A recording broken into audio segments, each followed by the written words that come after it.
Hi, in this tutorial I would like to show you how to add a new page in Inkscape. It is a really great function if you need to create a project in different spaces.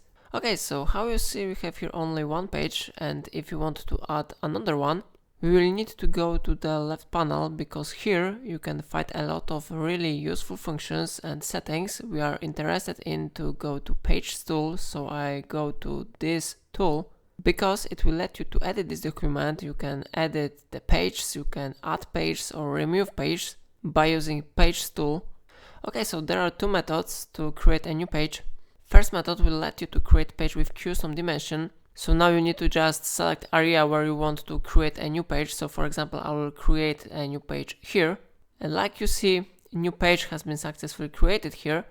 So it was the first method, but the second method will let you to create a page from the common templates. So to do it, you need to go to the left upper corner and click here create a new page.